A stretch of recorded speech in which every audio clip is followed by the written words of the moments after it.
Welcome to the show. This is the Magician and the Fool podcast, and we are on episode number 21. My name is Dominic, and my co-host's name is Janice, and you will hear from him a little later. We are happy to have Mr. Nikolas Schreck on the show today. If you think you know Nikolas, you may be surprised by what you hear today.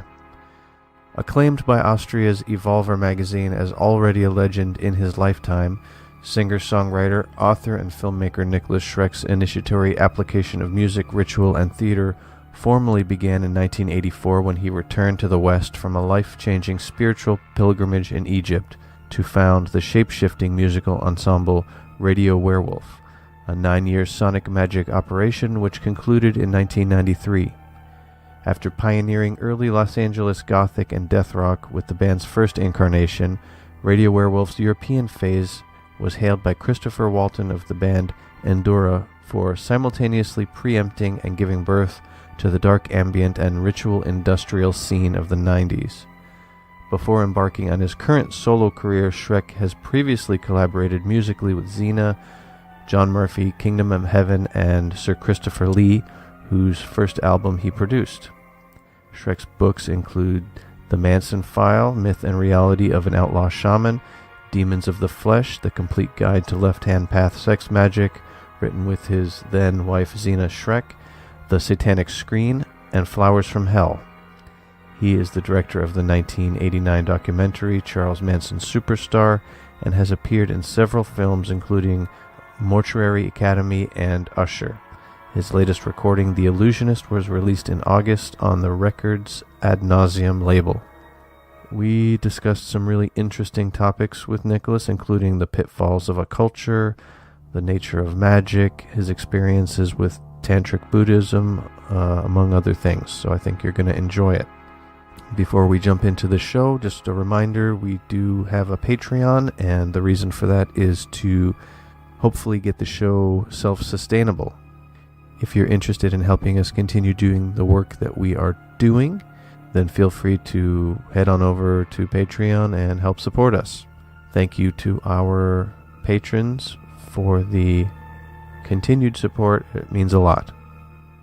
One thing to note, towards the end of the conversation, I had to jump off and do some family stuff.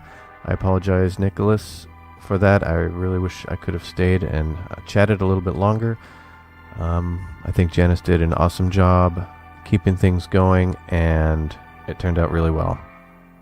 As always, we dedicate this episode to Hermes, and we distribute freely the merits we have accumulated doing this work to all beings for our mutual benefit.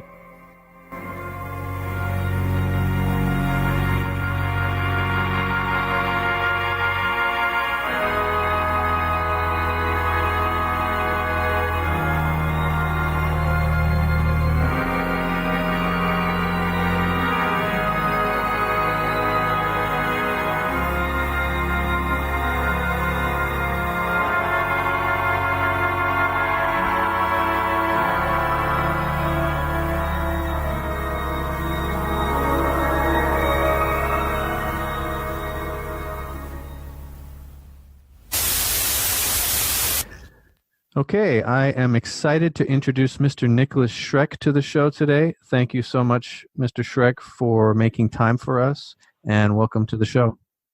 It's my pleasure. I'm excited to be introduced by you, and you can call me Nikolas. We don't have to stand on ceremony, so to speak. Okay, good to know. Thank you, Nikolas. And we are also joined by Janice. Janice, how are you? I'm very well, looking both ways as usual before I cross the crossroads. Excellent. And so today we are, well, in general, we're really interested here on the show in the intersection of magic and art. And this seems to be a major interest of yours as well, Nikolas. And so we thought you'd be a great guest. So we will definitely get into that topic. You've been talking lately a lot about the past few years, sonic magic, which is really what we'd love to hear about. But I think before we get too deep into that, people may know of you, kind of infamous. I think it would be really interesting to first tackle the subject of how you, the man you are today, and how you transitioned into what you're talking about today and who you are, as opposed to where you were maybe 20, 30 years ago. Right. Well, I think it's important to put this in context is when you say I've lately been discussing sonic magic, really the beginning of my public career was based on this experience, which we can discuss a bit later, that I had in Egypt, in Karnak, in the temple there, and it had to do with an awareness and an awakening of sonic magic, and of course, Radio Werewolf specifically used that phrase, and in all of the recordings and public performances of Radio Werewolf, they were. That was like my university study in sonic magic. That was my field, taking it into the field and seeing that it worked, and it did. Sort of like a Frankenstein's monster, it worked better than I even knew it would. So sonic magic has really been the fundament of my whole public career, and it's something that goes back, into the earliest part of my life. So the only difference is that in the 80s and 90s, I was loath to explain anything to the public because I always felt that art and music should be interpreted by the listener and the experiencer rather than have the artist or musician interpret it for you. Mm-hmm. And that led to major misunderstandings, which in a way is part of the art because music doesn't exist in a void. You put music out there and there's an echo. And part of what music is the reaction of those who listen to it. So I allowed a lot of misunderstandings and rumors and insane conspiracy theories to form. And of course, I could have cleared them up by making logical explanations or defenses, but I chose never to do that. And I took a more aristocratic point of view and let, the commoners think what they will. And in recent years, actually, the reason I've chosen to speak about sonic magic and everything that I have done spiritually more is not for a good reason. It's because in this Kali Yuga, this age of degeneration that we're living in, to put it quite bluntly, people's intelligence and their education level and their ability to understand anything has diminished so greatly, even since the 1980s, which was not exactly the golden age of Athens either.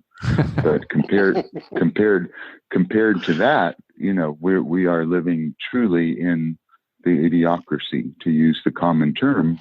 So, and this was prophesied by the Buddha and by other, and also in Hindu masters predicted and prophesied that in the Kali Yuga, spiritual understanding would diminish so greatly that you would, things would have to be explained that humanity once understood instinctively. So far from, in the 21st century, having reached some great technological plateau of human accomplishment, technologically we've advanced. Spiritually, we have devolved almost beyond imagination. From the first caveman had a deeper spiritual understanding than the average human being in 2019. So that's why I have gone out of my way to explain what the foundation of my work is. But just to make that clear, it has never changed. Maybe the techniques and the principle have changed, but from the very beginning, I was literally inspired by an act of sonic magic, which I believe was as insane as it will sound to secular rationalists, a communication with a divine being that expressed itself through sound.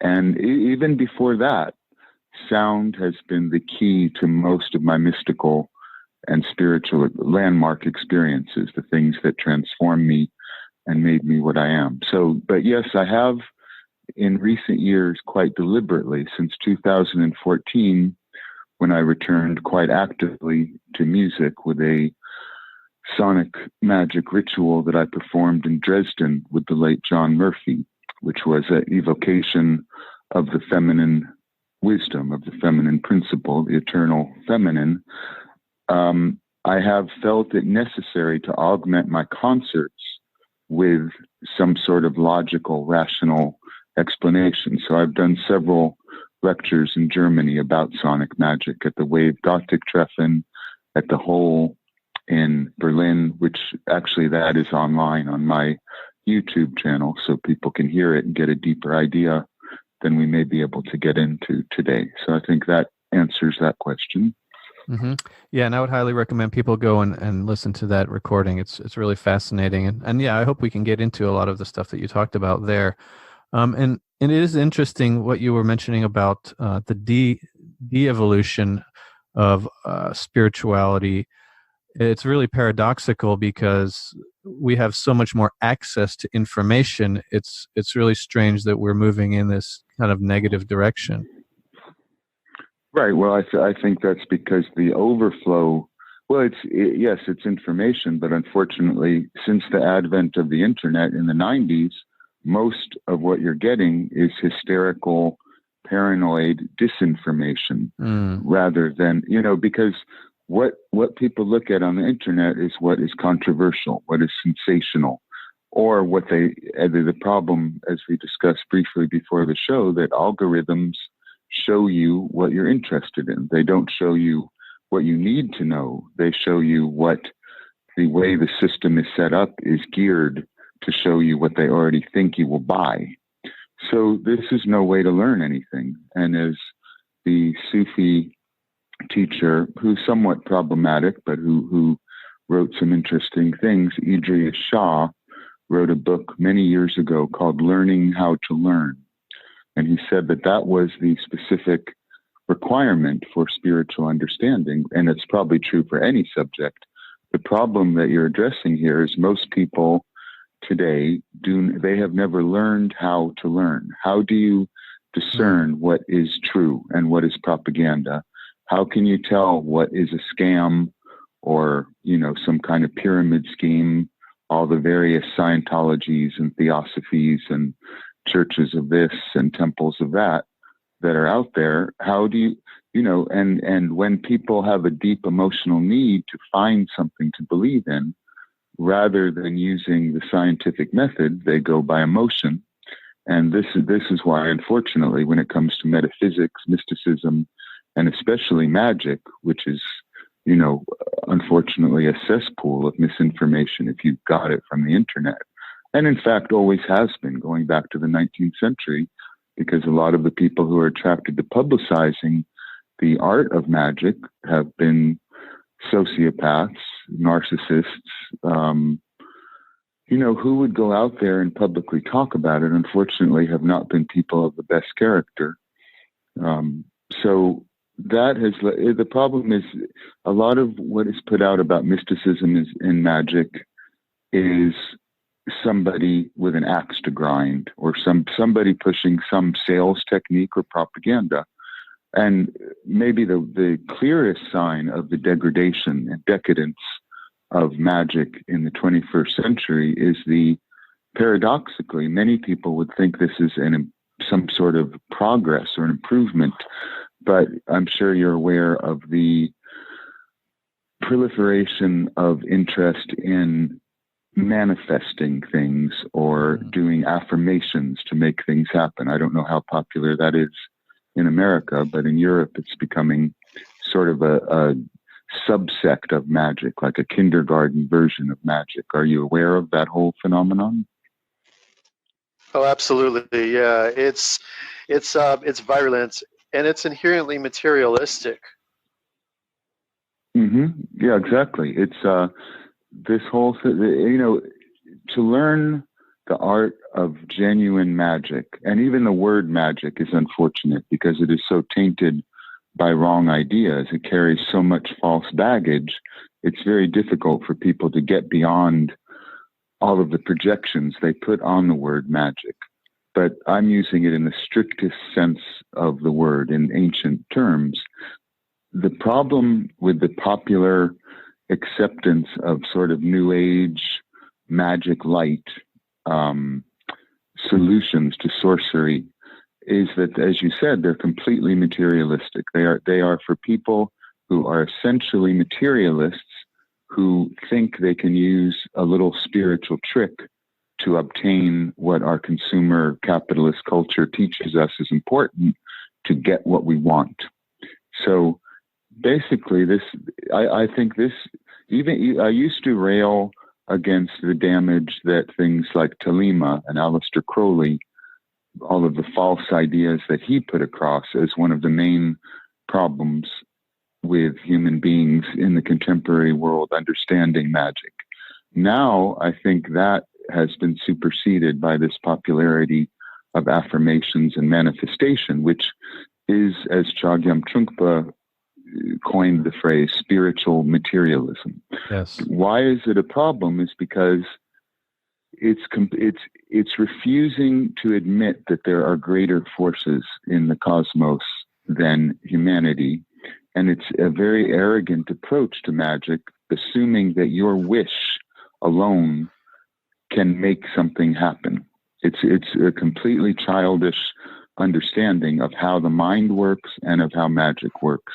So it's the height of egotism to think that if you wish something enough, it will happen, and that is all there is to magic. Of course, it's much deeper than that, and it requires a much more sophisticated understanding of how the mind interacts with matter, and in fact that there's actually no difference between mind and matter. So yeah, I think it's important to take a critical stance on the things that are obstacles to understanding of magic, and that's certainly one of them. I mean, I don't know, there's a whole plethora of New Age-ish books that came out in the 90s, and that they've just mutated into this very simple idea that if you wish strongly enough, it will happen, without exploring what the actual nature of reality is, which is much more complicated than that.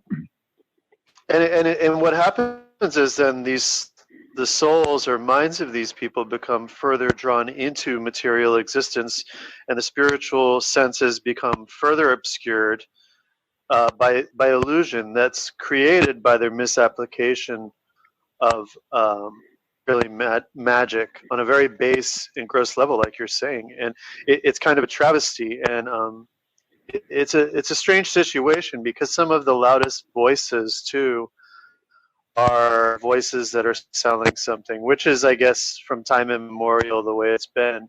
But I think that's also why we need the counterbalance of someone such as yourself, who's speaking in this deeper way, who's not seeking to acquire something or sell something from others, but rather to draw attention to the essential nature of things. Because what's happening, in my opinion, is that this materialization, this quote-unquote manifestation, it causes a contraction of consciousness. And magic comes from the Indo-Persian root maga, which really is related to expansion of consciousness. And also from the Indo-European word of maga, which comes into German as mach, to make happen, to macht, power, and mach, to make happen, and then it becomes from the Teutonic roots into English of make in English. So yeah, it's a very ancient thing that goes back to Persia, and of course that's just the word for it. Beyond the word is the reality. So yes, I absolutely agree with what you're saying. It's a denigration, but that, I would say, my approach to magic, as far as you're saying, as far as me being a counterbalance to the louder voices pushing things like very simple solutions like manifestation and affirmation, I take the approach, for instance, during the LSD revolution, Timothy Leary went out there to the streets and promoted that, every moron should take LSD and they would become illuminated. And Aldous Huxley, on the other hand, I don't remember the exact phrase, but he recommended in the early days of the psychedelic revolution that all research about LSD should be, he said something like, confined to the obscurity of scholarly journals. And I tend to agree with that. I think magic is not for everybody. Sorcery, I mean, for a mentally unbalanced and egotistical person, it's a disaster to even begin introducing them to magic, as we can look at the history of many so-called, and as you say, some of the loudest voices in the magical field in the 20th century and 19th century were just rampant egotists using magic to blow their own horn. So I believe, in a sense, again, there's a Buddhist and a Sufi saying, because spiritual wisdom very often formulates the same truths, is that the secret protects itself. So all these loud voices can sell their snake oil versions of magic, but the real thing is impervious to egotistical people. You can't get to real magic if you approach it with totally impure intentions. So it protects itself. You'll just be playing with fire, and it will burn you. And so I don't also feel like a need to crusade against those things. My approach is more, if people are seriously interested in what reality is, which is ultimately what magic can teach you, then they will find the reality. If they're interested in the baubles and bangles and glossy sales techniques of contemporary occultism, then they will get lost in that. And in a way, that's the way it's meant to be. That is the initiatory test they have to go through, and it's how you separate the wheat from the chaff. The ignorant, in the true sense of the word, I don't mean stupid, but just lacking in information, ignorant, will be drawn to big promises. They will be drawn to spells that require no patience. Here's the magic bean, and it will work. Put this on, stand upside down, and say 3 words on Tuesday, and it will happen. That's very simple and easy to understand. It doesn't require facing your own inner world. It's all looking at outer sensory attractions. So it's very simplistic. Very interesting point. And yeah, a lot of people today I see are trying to apply magic as if it were a hard science, using the scientific method. And like you said, all you have to do is say these 3 words, and you can be a narcissist. You can be totally clouded by ignorance, and it'll work because those 3 words are just like a computer. You're plugging in this program, and it's just automatic. Playing devil's advocate for a second, from even ancient times, magicians have been using magic for material gain. So you can see stuff from the early 1st, 2nd century and beyond. Magicians helping their communities with kind of mundane problems, break up him and her, bring me together with this woman, bring me fortunes. Right. So how do you see that in context of what we're saying here? Well, I should make it clear. I'm not waving a self-righteous finger at using magic to gain material results. Of course, that's the problem is that when that's all that people do, when they just use it like a shopping list, then they are abusing a much deeper power. We have so lost connection with the spiritual world. I think it's maybe important to pause to even say, what is the difference between the material world and the spiritual world? There's so much misunderstanding of that. And even people who say they're interested in magic, people who have wasted years of their life pursuing the various dead ends and gutters of the modern magical world, they don't really seem to comprehend the spiritual world is where everything comes from, that this material world is merely a lower adumbration of the spiritual world. They really think that it's just, the word is just so misused. It needs to be understood. What does metaphysical mean? What does spiritual mean? I believe most people who dabble in the occult really don't believe that there is a non-material world. I think they play act with it, But let's take, for instance, true respect and understanding of what it would mean to have communication with a deity, for instance. The way that magicians treat that is, or not all of them, but many, is so trivial. Like it's just ordering a product. You know, but you need to put time, and again, it requires the fundamental thing that I see so many people who play act with magic. They lack patience. They want immediate results, and they want the results to be exactly as their ego imagines the result would be, rather than accepting that reality is not accordant to our ego, that it has its own rules and laws.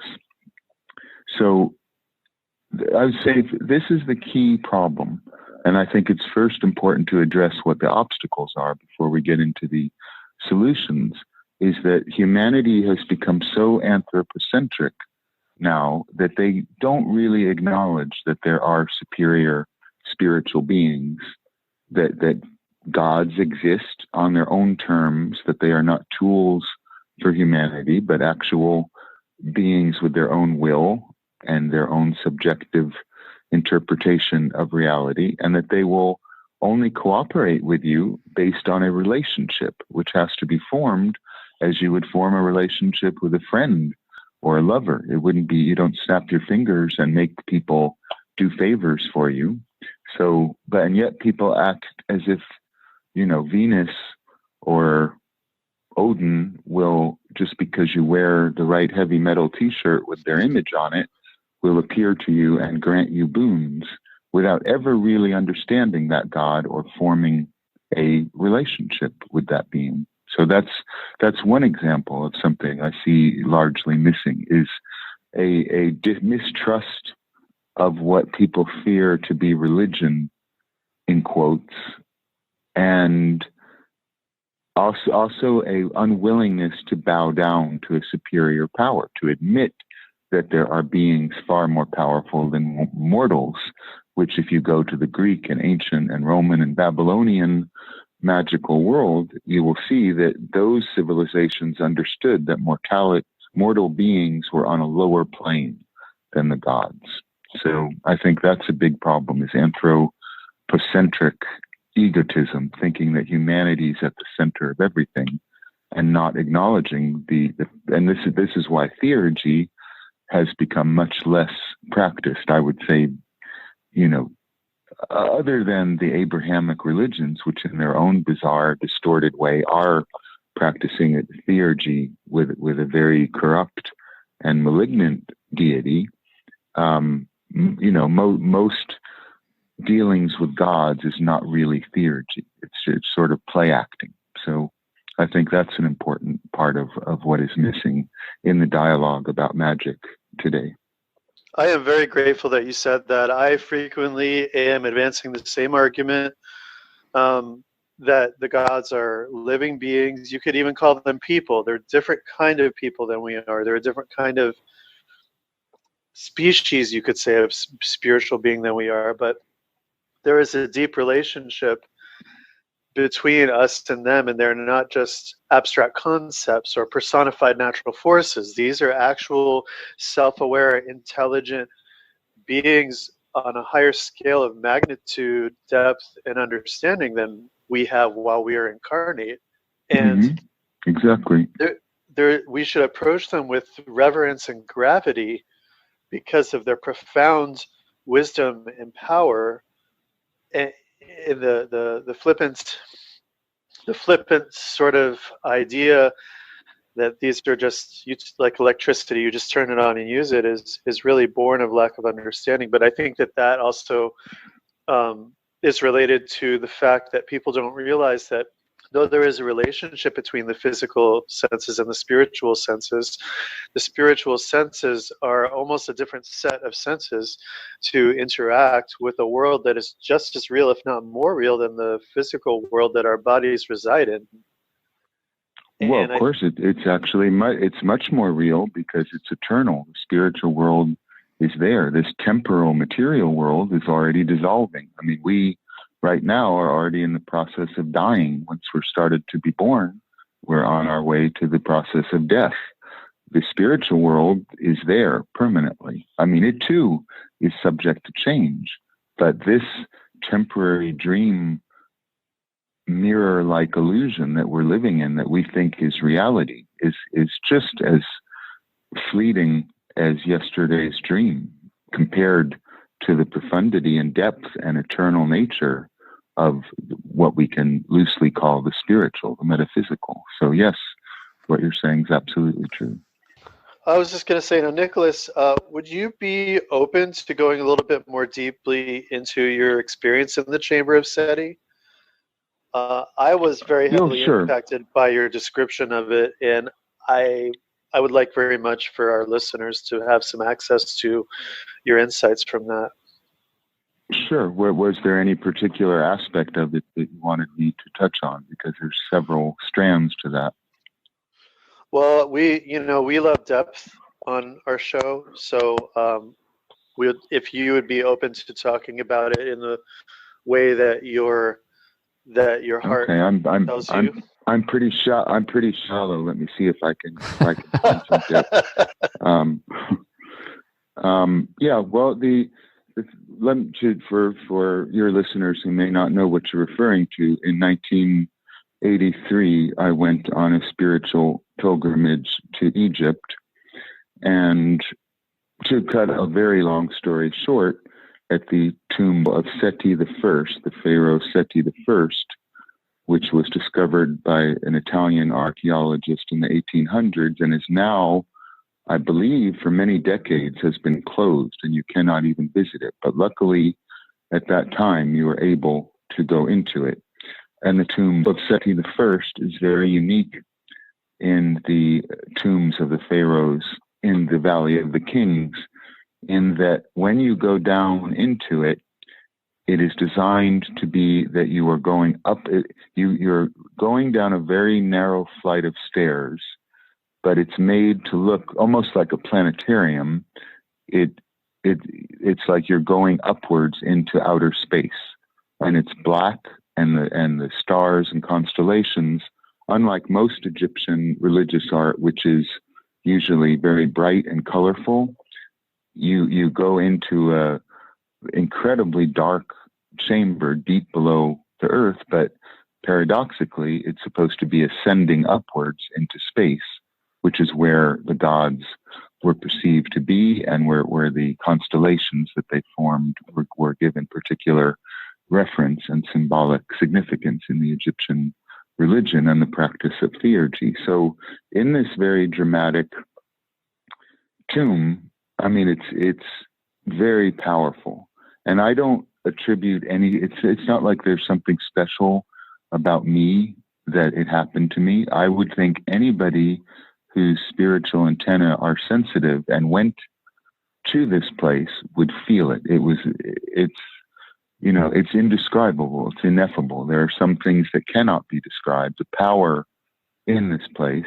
And I guess it's significant to point out that Seti the First, the pharaoh, was part of the Ramessid dynasty, and Ramesses was a Setian pharaoh, and so worship of Set was particularly pronounced during the rule of this they were basically a military family, not an aristocratic family, and they had a coup, and so this Setian group of pharaohs, the Ramessids and Seti the First,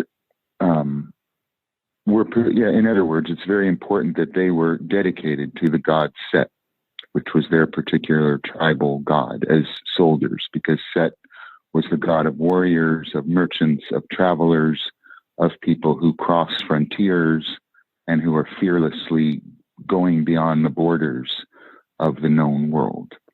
So I entered into this place, down into the lowest level, and I won't tell the whole narrative of what happened, but basically I had been looking into Set a great deal. I had been living in England at that time, and I got caught up with a woman who was involved in the Typhonian OTO, if you know something about that. Yes. Okay, I don't know if your listeners are au fait with all that, but just so you know the background, I got involved with this sort of subgroup of the Typhonian OTO that were practicing sexual magic, and based on the not even remotely historically valid works of Kenneth Grant, the supposed heir and successor to Aleister Crowley. But they're very interesting books. And when I was young, and I mean I was very young at that time, and just even though I'd been looking into this for a decade already, I was open-minded, and so experimented with the Typhonian magic of Kenneth Grant with this group in England.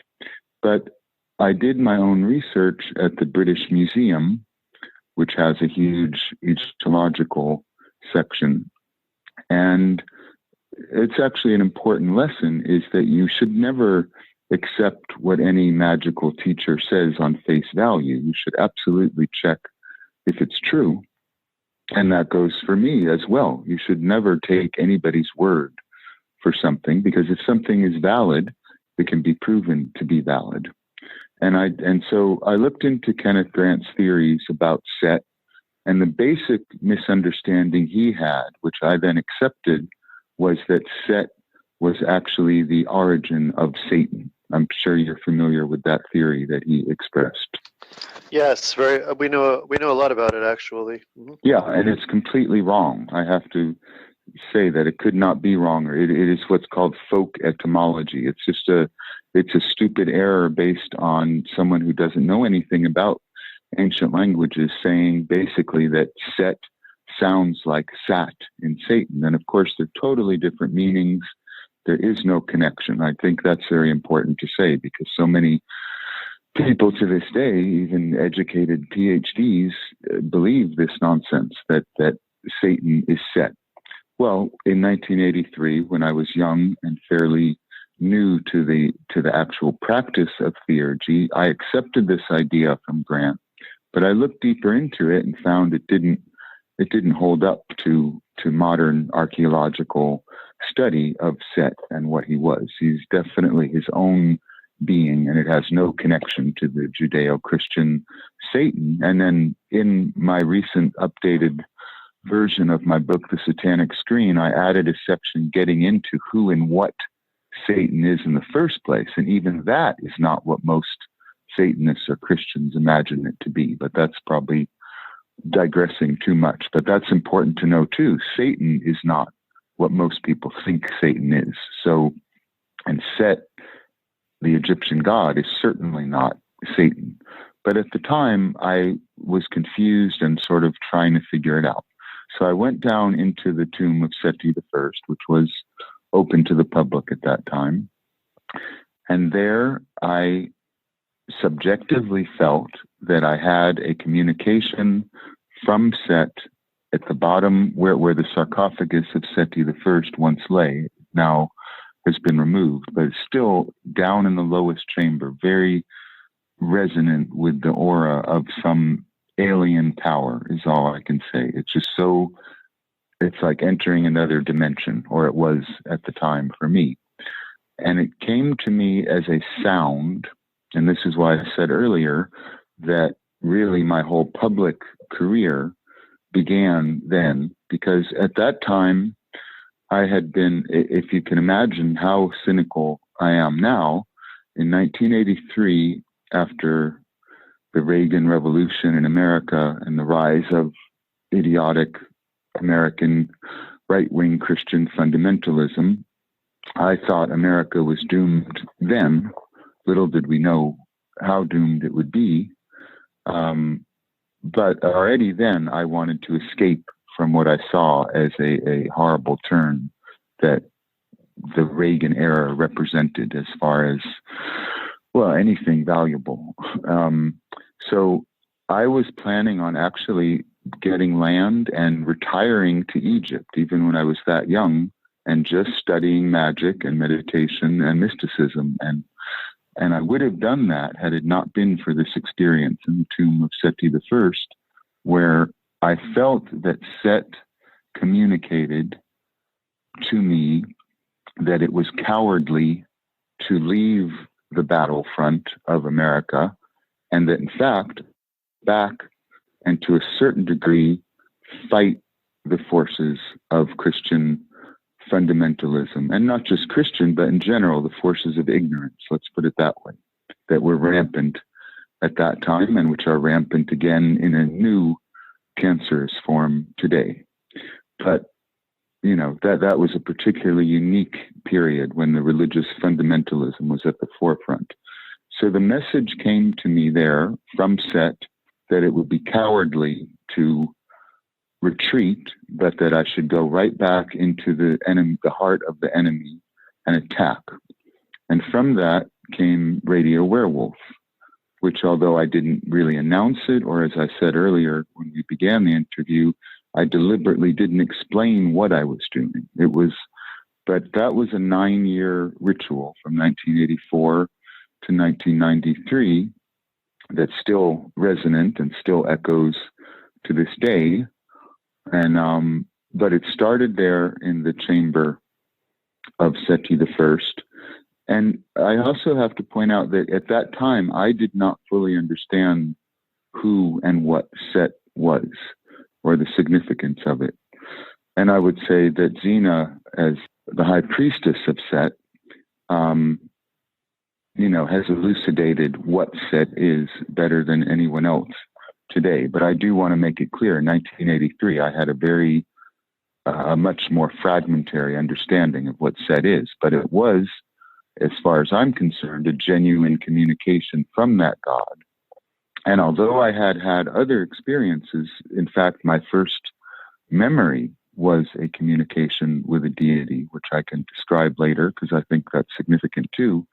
It was so overwhelmingly proof that there is a higher intelligence than humanity that is capable, at least for me, that was the turning point for me, that absolutely convinced me that the divine realm does communicate to the human realm and that it knows what it's talking about.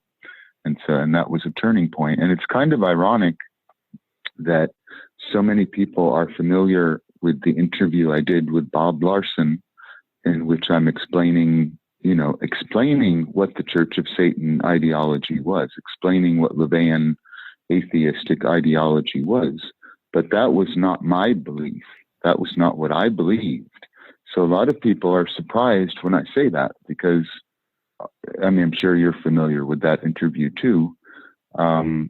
Because it's so widely known, people assumed that I went from being an atheist to being a deist or theist, which I did not. I have always had absolutely no doubt that the gods exist. So that was significant in absolutely confirming to me that superior divine intelligences can contact humanity, and I acted on it. And really the next 9 years of my life were determined in many ways by that moment. Very interesting. Do you think we could focus on how that experience, the sonic component, the sound component of that experience in the Chamber of Seti, was that a catalyst there for your ideas? Yeah, on sonic magic? I had already, I think it crystallized something that I already was intellectually thinking. It made it clear on a mystical, transrational level. And I've written about this in the magazine Beatdom, which is a magazine about the beat movement. I wrote an essay about William Burroughs, in which I described how in 1975, I came across a pretty much forgotten article that William S. Burroughs wrote for Crawdaddy magazine, which was a music periodical at the time.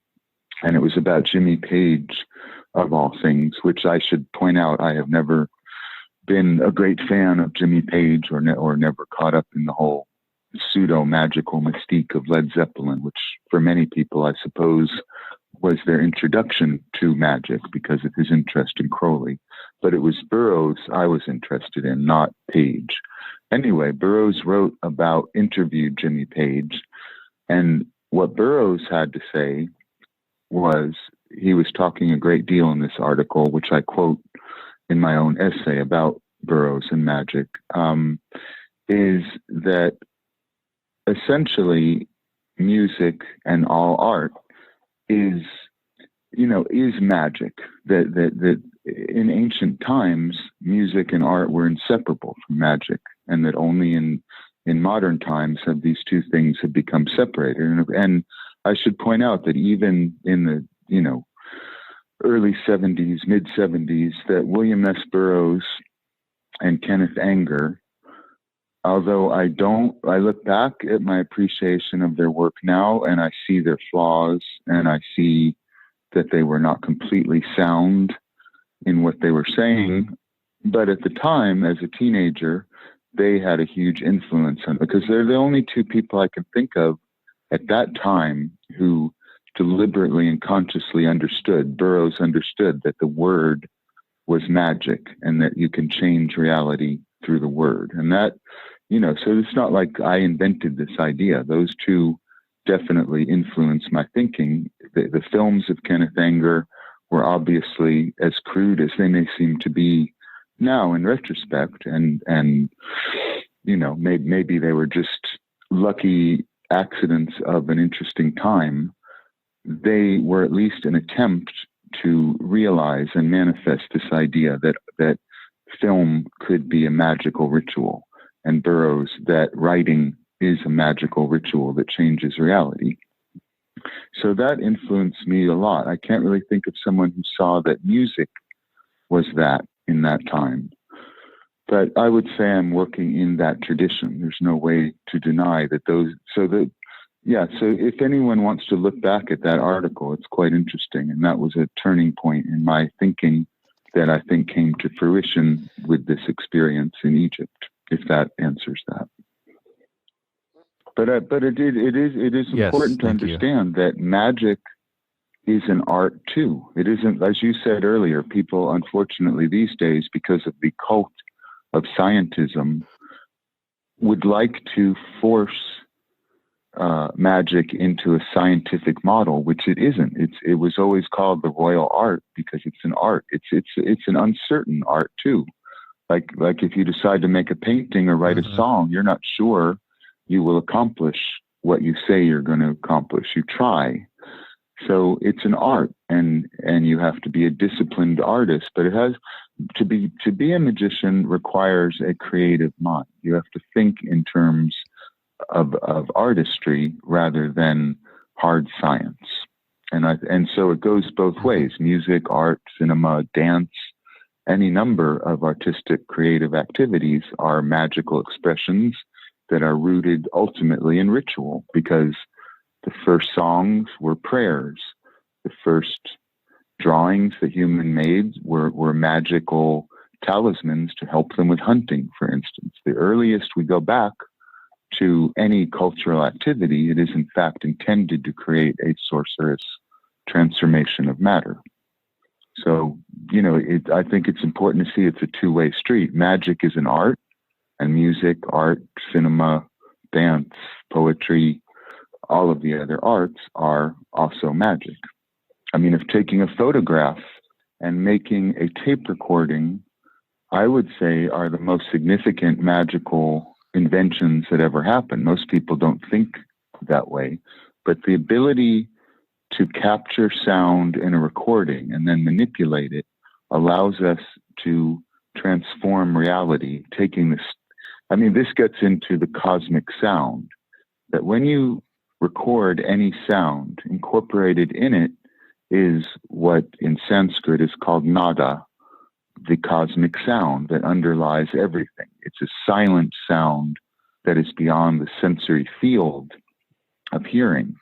So when the tape recorder was invented and we were able to actually capture sound and then work with it, that is a huge advance in magical technology. And also taking a photograph to capture an image of somebody or something and to be able to manipulate, change it. Those are far more significant magical tools than, bells and knives and the medieval trappings that people are still romantically enchanted with. To capture an alternate universe in a photograph, in film, or in a recording studio, or just making a recording, you have the raw material of reality, and then you can transform it. And I think that's the way that maybe even non-musicians and artists or non-artists could understand, but they don't really seem to. It's like you need to have a knack for that to get it. A lot of people don't quite see what I mean by that, but because we're so familiar with the technology of recording, it would have been considered some trick of the devil in the Middle Ages. And in fact, the earliest attempts to create photography or sound recording were looked at as frightening and maybe crossing a boundary that humanity shouldn't cross at first. So I think that's important to understand, the ability to create an alternate ritual universe, which becomes like a chamber of transformation through a recording or a photograph, is probably the most potent magical tool at our disposal. Very eloquently put. Thank you very much for that. I kind of feel as though in Egyptian terms, when you're setting into motion through ritual, through the rite, you're reenacting the Zeptepi, the first day, from the Exactly. from the Chamber of Secrets. And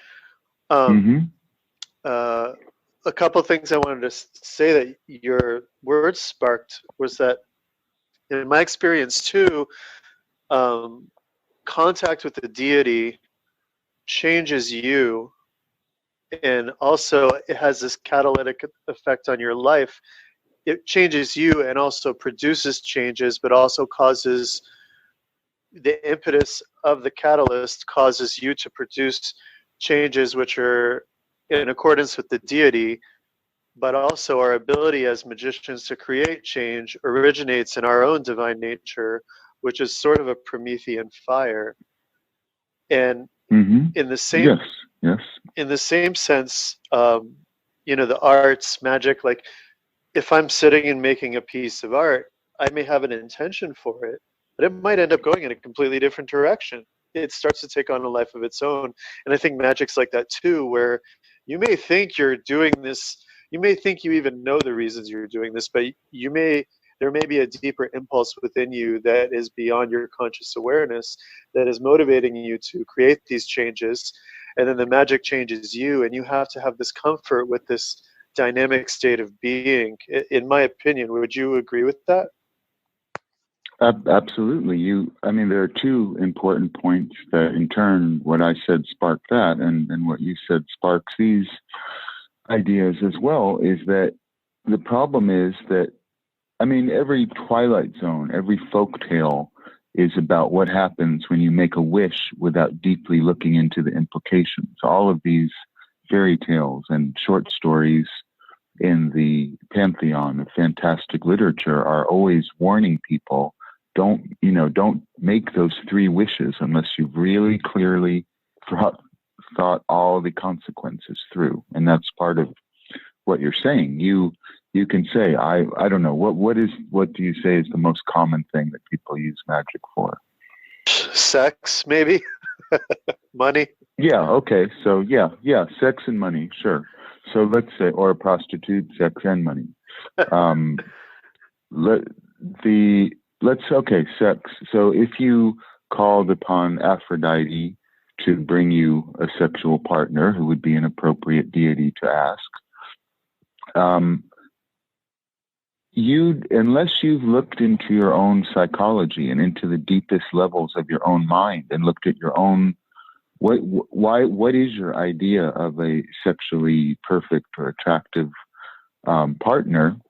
If you don't understand how much that's tangled up in your own neuroses and ego problems, and that it's not entirely a positive thing, in other words, you need to psychoanalyze yourself and look at the deepest subconscious levels of what you want before you ask for it, because you could get what you want, but if you're not familiar with everything that you actually asked for, because you don't know the deepest subtle nuances of your mind, you're going to get a lot more than you expected.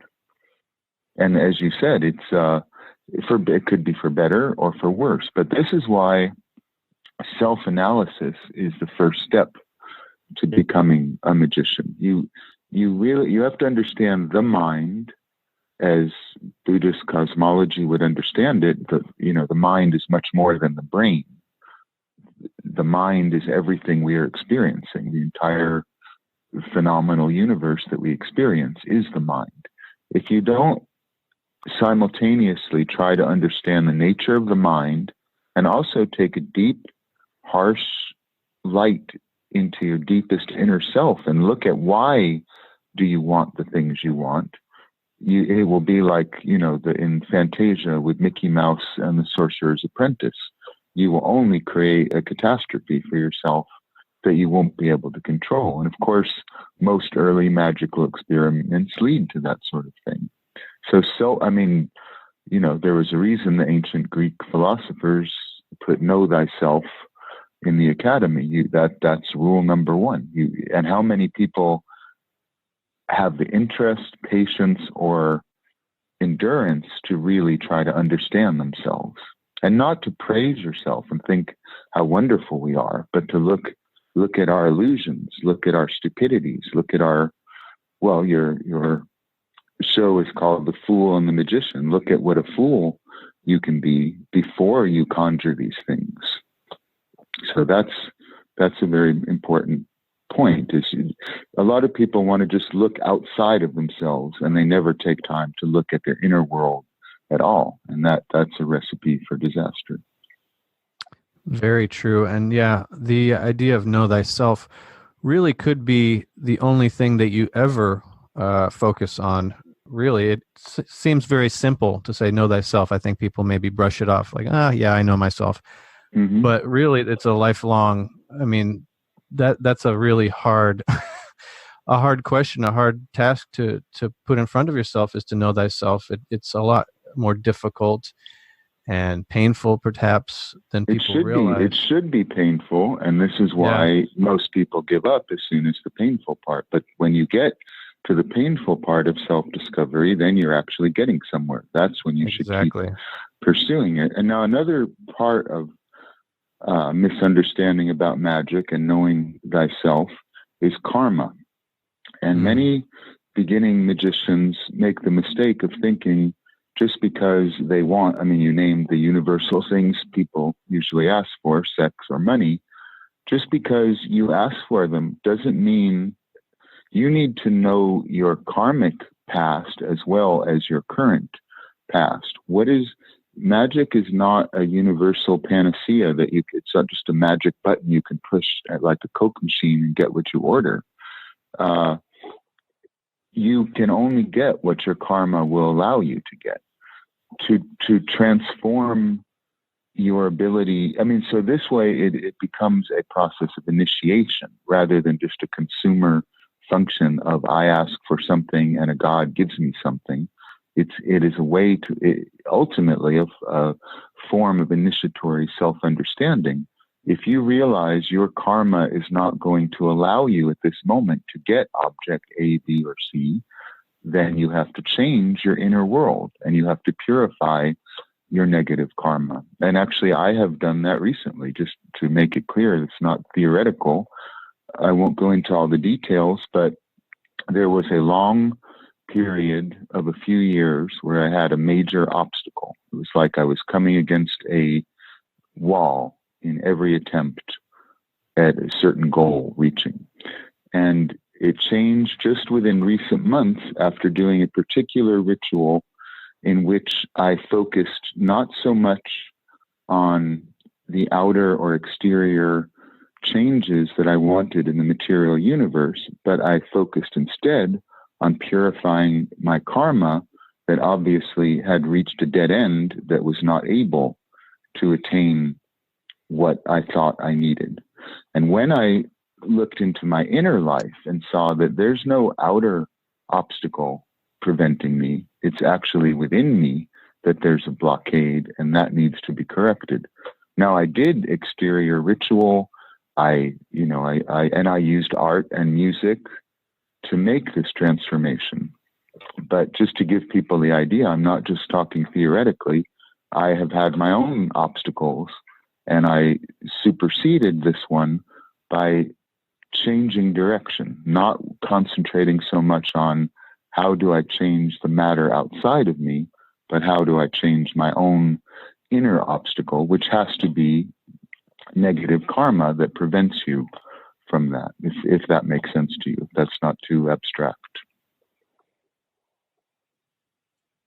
No, totally makes sense. And for people who are maybe afraid of Buddhism or aren't interested in Buddhism, you can find similar ideas, specifically in the writings of Iamblichus. I've noticed that recently. Of course. Absolutely.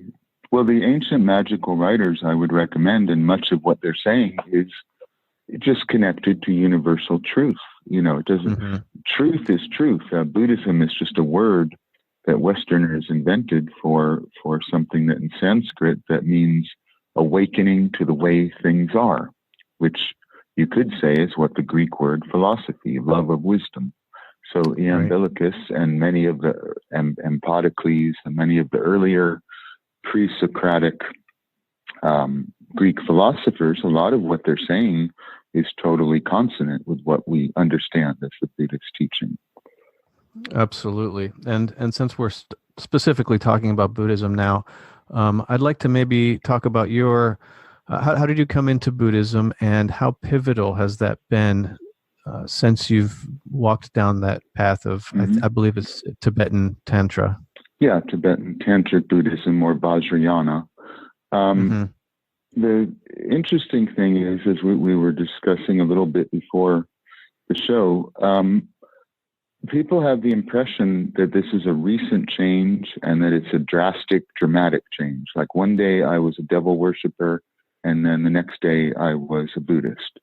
And because, I don't have much of a private life since I began my public career, but my spiritual life is largely private. I don't want to make a show of it and go out. I'm happy to teach people who are sincerely interested what will help them for their own spiritual development. But it doesn't really have a lot to do with me. It's not like I never sought out to, when I was a devil worshiper, I didn't give a damn if other people became one. I've never tried to convert people. And in fact, I only talked about that publicly because of the literal witch hunt, a word that has been misused lately in American politics. But when there was a literal witch hunt, I felt I had to. And of course, Zena, even more, had to go out there and explain to the torch-bearing mob, what we were doing. But we wouldn't have had there not been the social pressure to do so. Same with Buddhism, and same with the Setian religion. I should point out that there's, as I mentioned before, the secret protects itself. If you talk about these things to people who are not sincerely interested, you mentioned something about approaching the gods with reverence. And if you bring the sacred into the profane, you are tainting it. So it's a very fine line between explaining what magic and mysticism is, and even religion, and dumbing it down to the point where you are desecrating it. And I try to be very careful about that. So it is a fine line. Yeah. I mean, so that it's difficult and maybe impossible to determine. But as far as Buddhism, what I was saying is people have this idea of a sudden transformation because that makes a better story. Or also, I'm also presented by my detractors as, oh, look how flighty and uncertain he is. One day he was this, and then he's that, but it wasn't like that. From my earliest childhood, from literally about 1966, is when I first became attracted to the figure of the devil, as I understood it. And I've explained that actually in a pretty good interview that David Flint of the Reprobate magazine did with me last year, which I would recommend if people want to get into my devil worship period. That probably explains it the most lucidly.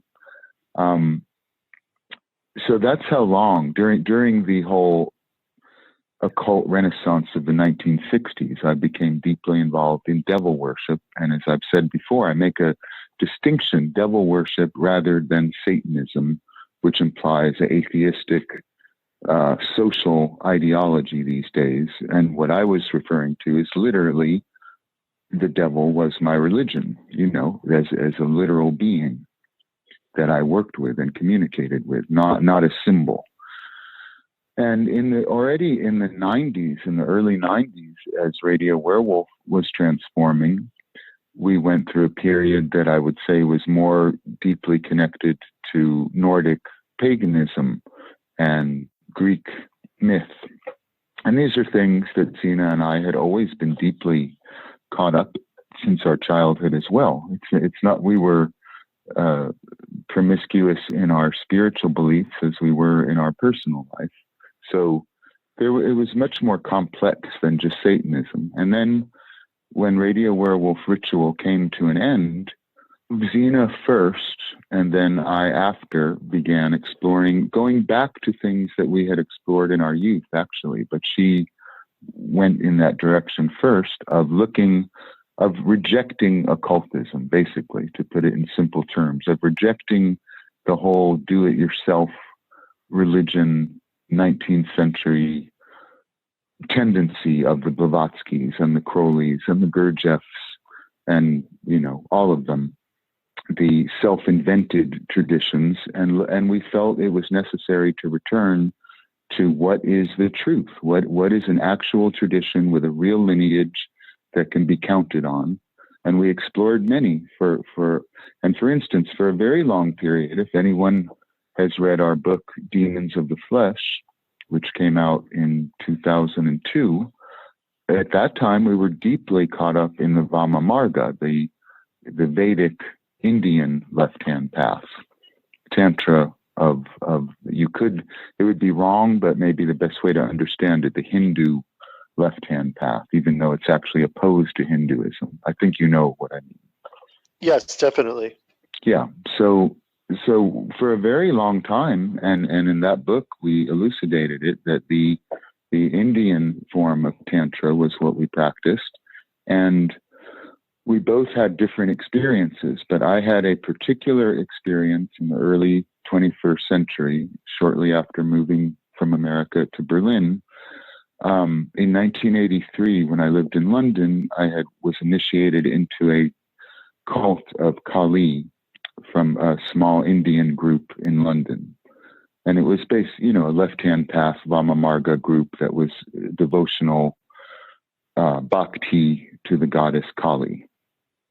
And I meditated on Kali, and I continued to do that for many years. And in that kind of meditation, you are trying to become one with the goddess. So ironically, I was one day doing a Vedic tantric meditation to connect to the goddess Kali, and I had a spontaneous realization that was not enough, that the God realm was not the end, and that there is a realm higher, and that in fact Buddhism was correct, that union with a God alone is not the way to liberation. And for people who don't know the difference in the Shaktiite practice of goddess worship that I was practicing in the Hindu Tantra, the idea is union with the God will give you moksha, or liberation. I'm sure you're familiar with that basic concept. Yes. Yeah.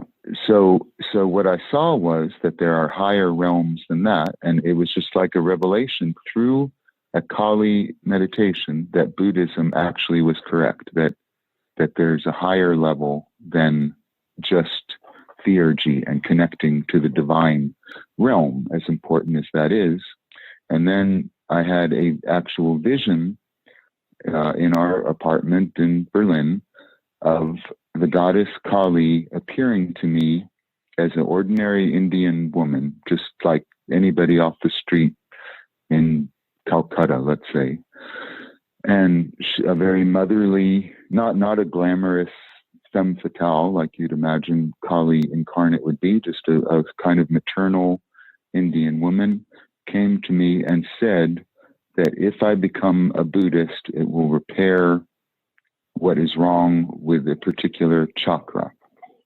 And it made sense to me. And so it's ironic, Kali, a goddess outside the Buddhist tradition, although she's also revered in Tibetan Buddhism in another form, is what made me convert to Buddhism. And some people may think, I have an interest in Buddhism, but I formally converted to the Karma-Kagyu school of Tantric Buddhism. And so that was the transformation. The goddess Kali spoke to me, and I took it seriously because she was my principal devotional goddess.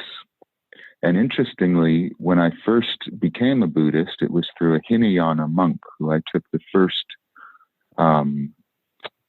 oath to formally become a Buddhist. And I asked him about this curious experience, and he was from Sri Lanka, where there are Hindus and Buddhists, and he kind of laughed and said, actually, this is such a different approach than Western people, that Kali has, as far as Buddhists in Sri Lanka understood, has become liberated and has become a Buddhist.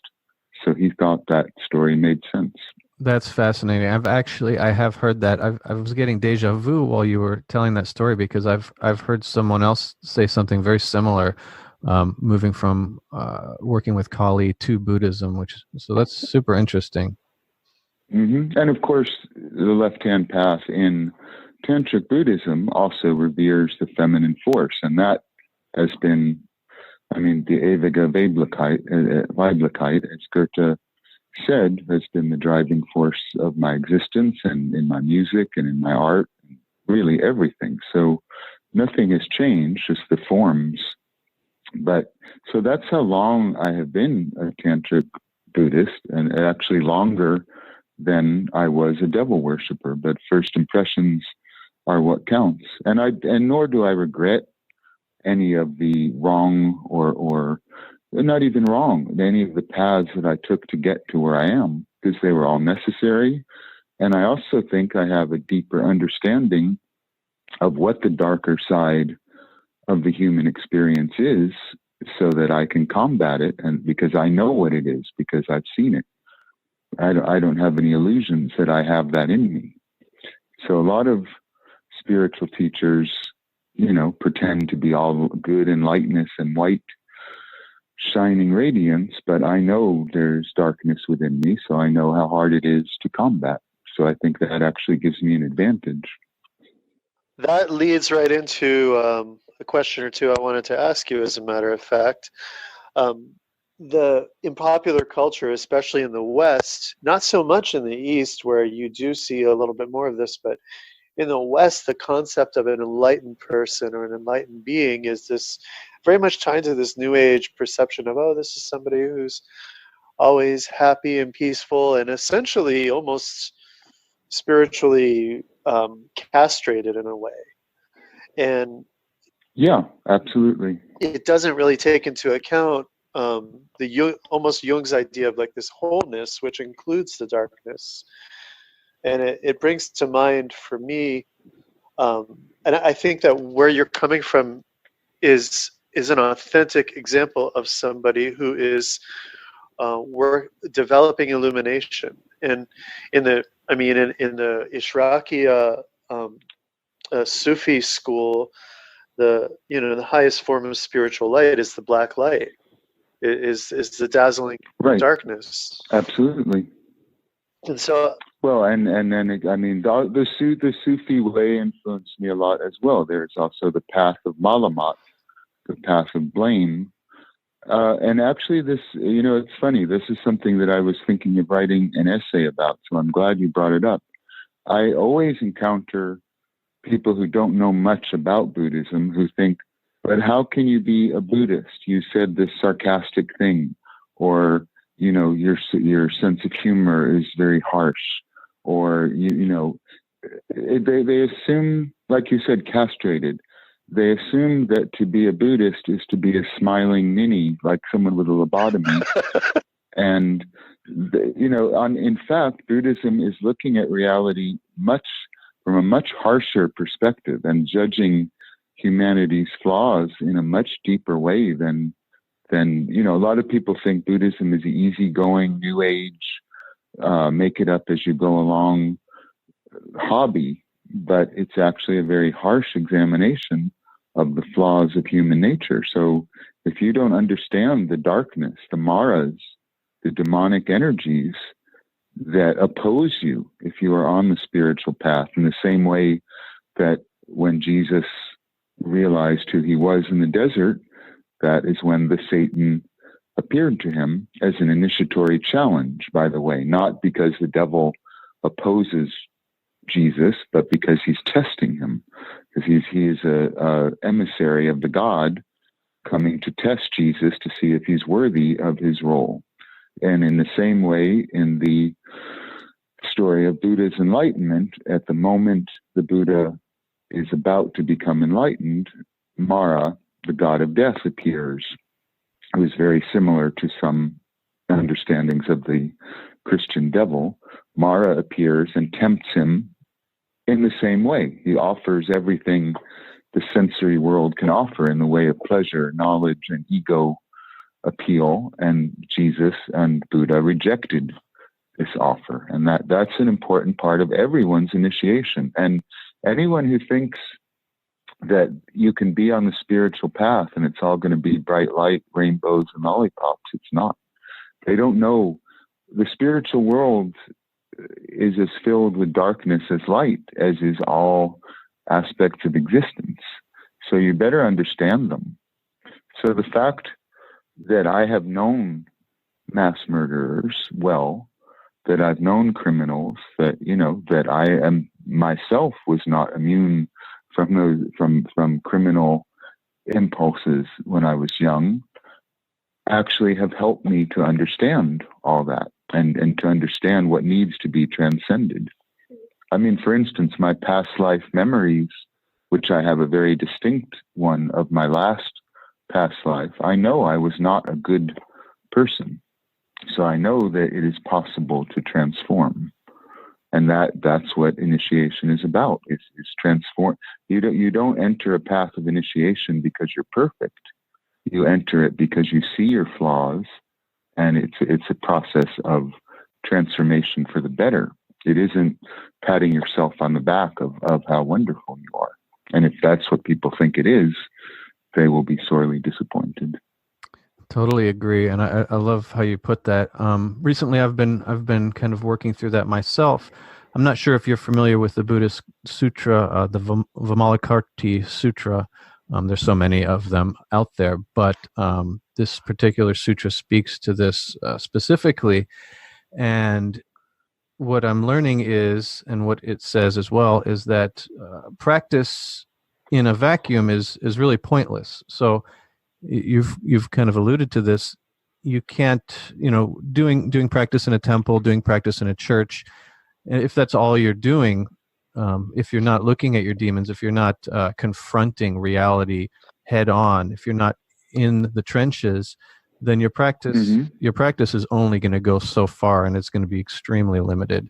Well, this is, to a certain extent, the difference in the true sense of the word, not the occultist misinterpretation that Blavatsky, Crowley, LaVey, and Aquino have perpetuated. The right-hand path and left-hand path, that's what the real tradition is. The right-hand path in Eastern mysticism is saying retreat from the sensory world and all of its temptations, meditate in a temple as much as possible, resist temptation, resist the darker impulses of the human nature. And that is a path that is necessary for the karma of certain people that cannot control themselves, if you understand what I mean. You have to become a monk if you cannot create the inner state of renunciation. If you are so tempted by the world that you're drawn to it to that degree, then that is a legitimate path, the path of renouncing the world. It's not for everybody to go on the tantric path, which is the left-hand path. Again, in the true sense of the word, what that means. It means to, as you said, to go down in the trenches, to be with it. It's easy to meditate at a beautiful retreat center in, some resort somewhere where wealthy spiritual tourists go as a kind of vacation. Right. But just as the Indians sitting in a charnel ground with the smell of cremating corpses, the way to transformation and liberation in this lifetime on the tantric path, if you're made of the stuff that can deal with it, is to live in this world, but not of it. And that is the key. But it's not for everybody. There are, according to Buddhism, 85,000 different teachings and methods of liberation, and 85,000, you could sort of think like keys or locks, which a key needs to go into. So for some people, it is necessary to resist temptation, to remove themselves from the challenges of the real world, and that is their spiritual path. As you said, it is much slower, it's much less intense. It will take, actually the tradition is that would take almost 7 lifetimes to attain liberation. The point of the tantric practice is to attain liberation quickly, but why? Not for yourself, but so that you can free others quickly. Mm-hmm. Because at the heart of the tantric understanding is samsara, that the first teaching of the Buddha, that all is suffering. So we are inspired in our initiation by the desire to free ourselves so that we can free others, and we should do that as quickly as possible. So that's why we go down into the trenches and deal with the nitty-gritty of reality rather than close ourselves off from the world. But that is necessary for some people. But the idea of Buddhism or spiritual practice just being all like forced benevolence and artificial happiness and cheerfulness at all times, that's what people want. That's what the marketing of it tries to sell. The real thing, there is no way that a Buddhist acts, because Buddhism is a universal wisdom. So a lot of people get self-righteous about, well, that's not Buddhist to say that, to do this, but they don't have a very clear or sophisticated understanding of how all encompassing Buddhism is. I think that sort of describes it. Very well said. Thank you for the clarification. Mm-hmm. You touched on it here a moment ago, and I would love to go deeper into this subject, the topic of compassion and the importance of compassion and why it's so important. Mm-hmm. Compassion, too, is very misunderstood in the Western world, because mostly the Western world has been exposed to Christian ideas of compassion, which is a little bit more like pity than what we're talking about in Tantric Buddhism. Essentially, you have to begin with the fundamental core, the problem of all problems for the human mind in samsara is our false belief in an independently existing self, an I, a permanent being that is me, that is an unchanging center of our universe. This focus on a self that we believe to be me, I, is the cause of all of our suffering. And anyone who's honest can look at their emotions and their thoughts and their feelings and see that the way the untrained, unenlightened human mind approaches the sensory field of reality that we interpret is, what's in it for me? We look at everything in terms of is that good for me? Is that bad? I don't like that. I reject that. I don't care about that, which is the 3 poisons enumerated in Buddhism, which is ignorance, aversion, and attachment. So because we have this illusion of being a truly existent, independent self, what Western terminology would call the ego, but Buddhism tends to look more as self, we then think, what does the self need? And then, of course, what the self needs, we push everything else out of the way. We push other people out of the way. animals out of the way, all beings that are in the way of us getting what we think we need.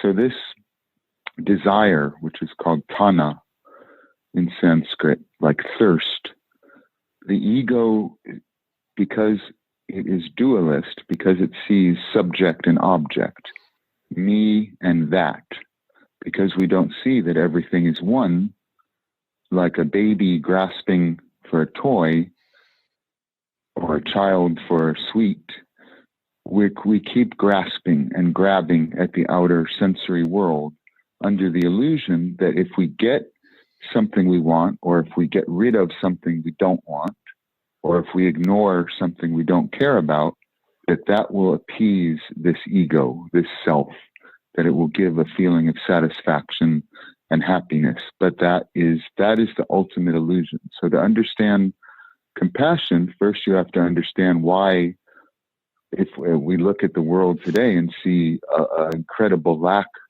of compassion, a lot of cruelty, a lot of harshness, a lot of divisiveness, which we see everywhere in the world today. The hysterical political climate is based completely on, and I don't care if it's right or left, I'm not judging which ideology is correct, but we need to look at the real world.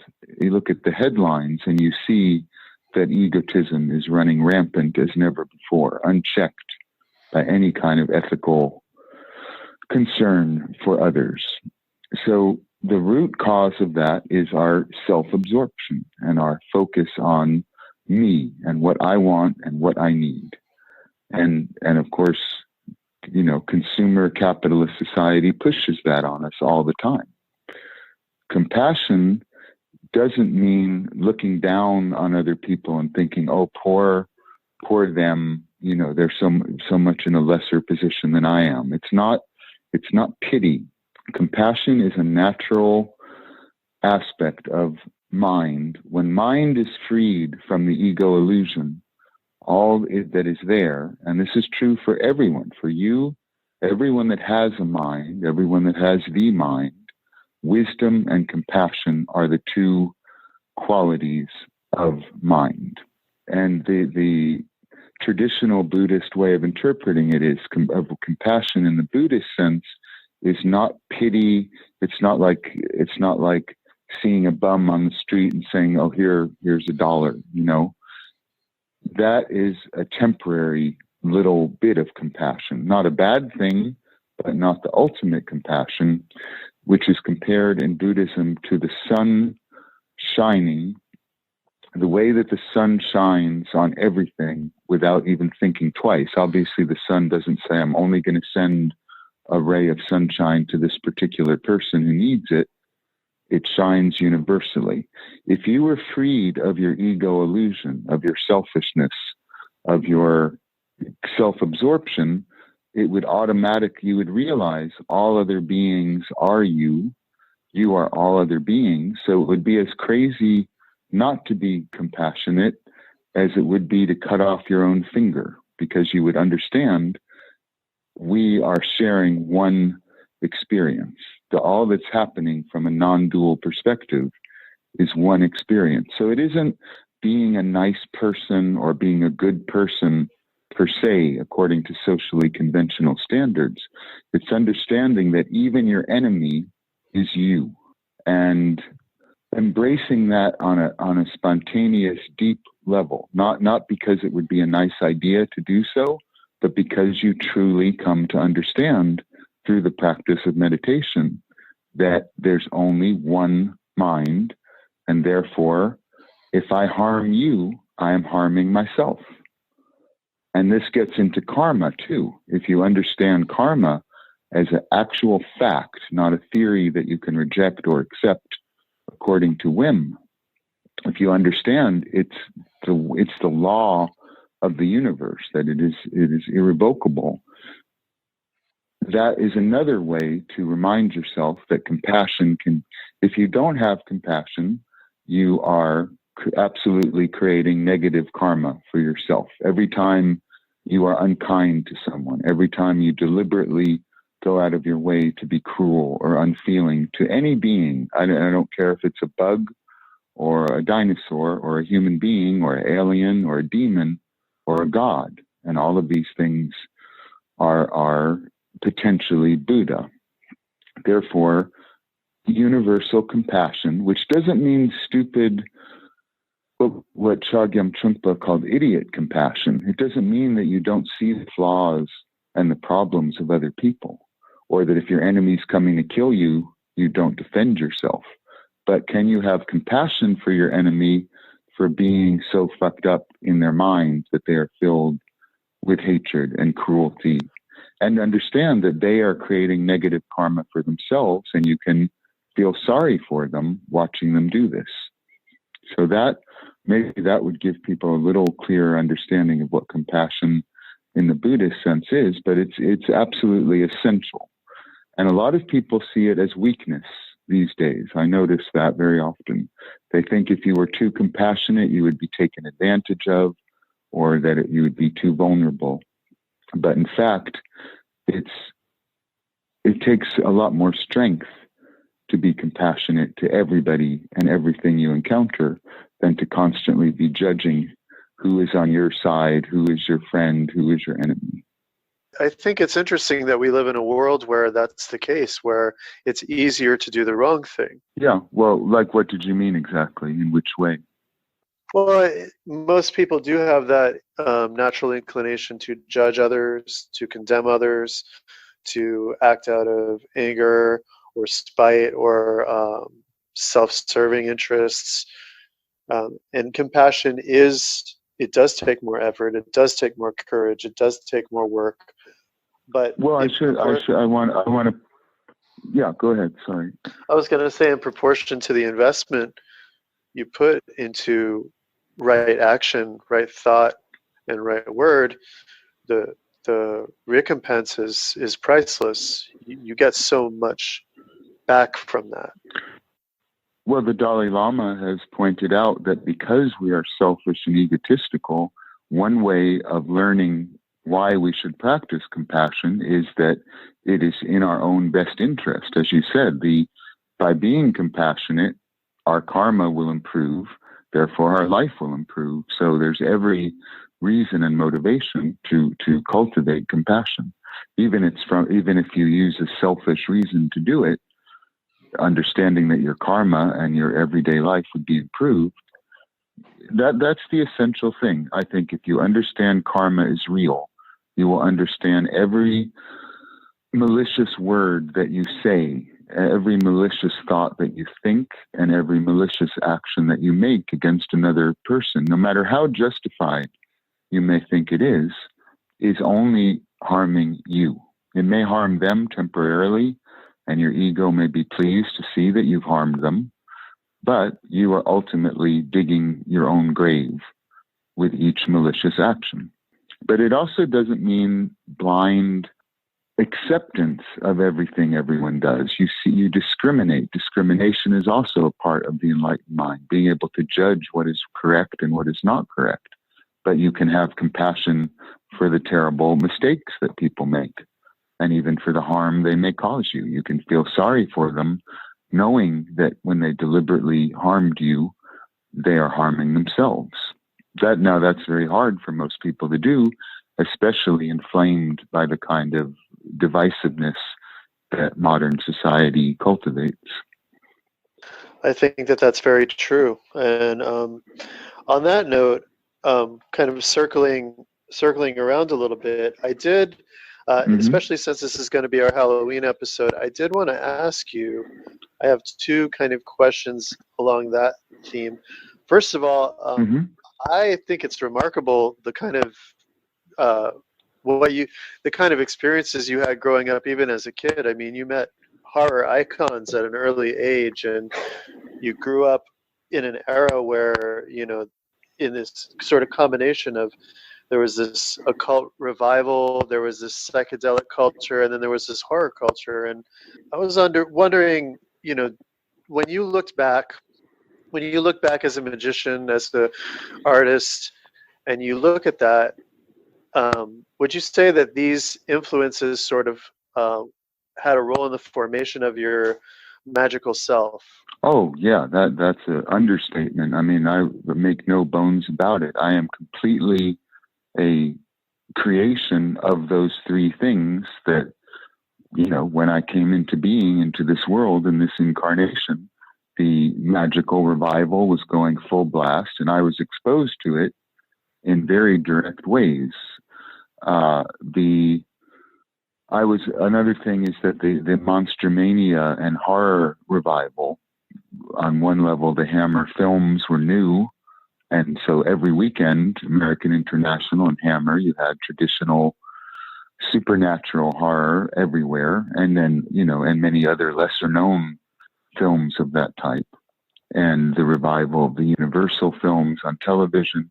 And then add to that the incredibly bizarre and unimaginable to someone that didn't experience it, what it was like when the Western world was suddenly exposed to instant mysticism because of the prevalence of LSD and the very brief but potent psychedelic revolution. You mix those three things together and also look at my work. I mean, really, those are the themes I have dealt with again and again, and probably will continue to. And part of it is because it was such a strange period. If you weren't there to witness it, it's very hard to. You can look at the cultural artifacts that it produced, and they still are very powerful. But the mood and the feeling of it is impossible to describe.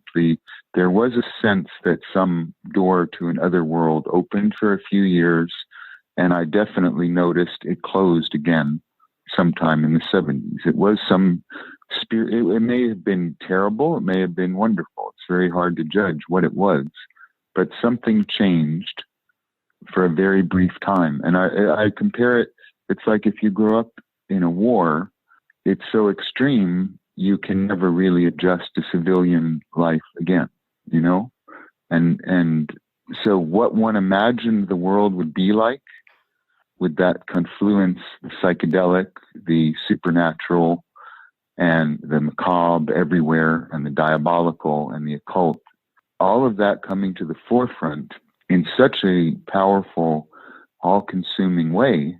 And also I became obsessed with it and focused on it, but it was everywhere anyway. You could hardly get away from it. Of course, that totally transformed me and shaped the nature of my work to this day.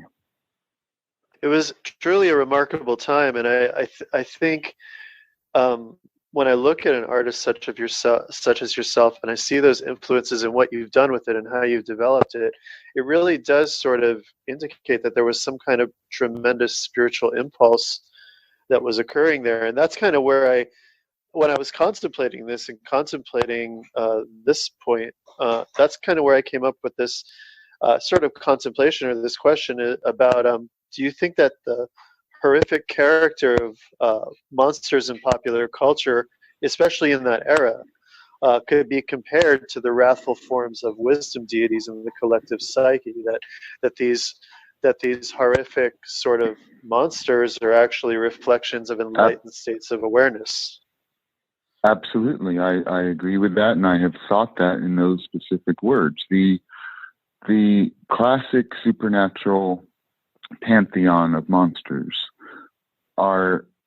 they were all born out of the Gothic revival of the 19th century for the most part. That was if you look at it in historical context, the Gothic horror and macabre, the classic novels and short stories from which that pantheon comes, were a rejection of the Industrial Revolution, of secular humanism, of the world embracing so-called Age of Enlightenment, rationality, science. And the icons of the horror literature that then became horror film were basically a romantic, they were a manifestation of romanticism, rejecting the secular and the rational and getting back to the mystical, supernatural. So I believe, they have the potency. They are like secular gods. Dracula, Frankenstein, the Mummy, and particularly like this I've mentioned before, this process of initiation that I went through as a very young child. I had this babysitter who considered herself to be a witch, and she would very seriously, we'd watch the classic Universal horror films, which would come on very late on TV in those days. The only way you could see them would be like at midnight. And she would let me stay up to watch them, and she would use it like a course, teaching me about Egyptian mythology from the mummy, or what the legends of lycanthropy are from the Wolfman or the Werewolf of London. And even my interest in the devil comes particularly from a statement that Renfield makes describing Dracula, saying, you know, if you will bow down to me, all these things I will give you. And this witch mentor of mine explained that that was from the Bible, and that was what the devil said to Jesus. So yeah, there is a spiritual power, and you could say that those are the wrathful deities transformed into a form that secular, modern, rational human beings can deal with. But I think this, even things like the creature of the Black Lagoon, or other Dr. Jekyll and Mr. Hyde, the Phantom of the Opera, they are archetypes of the spiritual, the wrathful side of spiritual experience, which Western culture tends not to embrace. And when you think of in all these, I'm sorry, go ahead. I was going to say, but it takes you outside of yourself, and it shocks you out of the ordinary reality into non-ordinary reality, and makes you face things that are hidden in the shadows. Absolutely. And I think a message that I got, because you see, nobody, when I was raised in the counterculture environment of the 60s, nobody was there to tell me, oh, these are bad figures. To me, they were my heroes. To me, the bad figures were the ignorant rabble, the mob going to the castle with the torches to stop any progress or any of going into the unknown. So to me, the mob trying to prevent the monster was the villain, and the monster was the hero. And it took a long time before I understood that's not the way the rest of society saw it. So, you know, they are transgressive figures. They are essentially Promethean figures. And like morality plays, they have to be destroyed by the conventional forces of matrimony and order. They can be looked at on a Jungian archetypal level, and they are figures of liberation. Most of the, and I'm not interested in slasher films and all of that, and I sort of lost interest in the genre after that period, after the period of classic horror sort of fizzled out in like the mid-70s. I was only interested in the supernatural aspect of it, not just, you know, gore and physical violence for its own sake. That was never of any particular interest to me. Well, it's remarkable because as somebody who was raised by, you know, a mother who was obsessed with horror, and, you know, seeing these movies constantly around growing up, and I mean, one of my earliest memories is coloring a Universal Monsters coloring book, you know, and it's the joy I felt in doing that. And I had the same relationship with these figures. I saw them as iconic and heroic and beautiful, not scary or ugly, but beautiful and inspiring. And right. I agree. And, you know, it's funny, it's still, we're working through Dark Shadows right now because all of the seasons are available now online. And it's amazing to me that on daytime TV in that era, you could watch like a person coming back from the dead. You could watch a witch casting a spell that is actually a legitimate spell that could work if it were used in day-to-day life. Oh, I you know, happily would admit I was one of the kids that Dark Shadows came on immediately after the time American schools would end. So if you were going to catch it, you'd have to rush home to see it. And it was like a cult to me and many other weird outsider kids. And that's how you knew that, you know, they were part of your tribe, is Dark Shadows was like an elementary school for magic, constantly conjuring spells, alchemy. It's unbelievable. I mean, basically it was they were just running out of ideas, and they obviously scoured the contemporary occult books of the time and just threw everything in there. But it did have a very potent effect on me and many others. I mean, the treating it in a matter-of-fact way that magical rituals work. And the whole culture was like that. On a more trivial level, you change the channel, there's I Dream of Jeannie, and you have a jinn, and Bewitched. You know, this, I too think, was a side effect of how many people were using psychedelics. I think that it opened doors to spiritual realms that came in through even the most trivial and frivolous pop culture. And even the Addams Family, to a degree, were subversive and almost beatnik-like figures, transgressive figures that sort of were a turning point, even leading to the counterculture.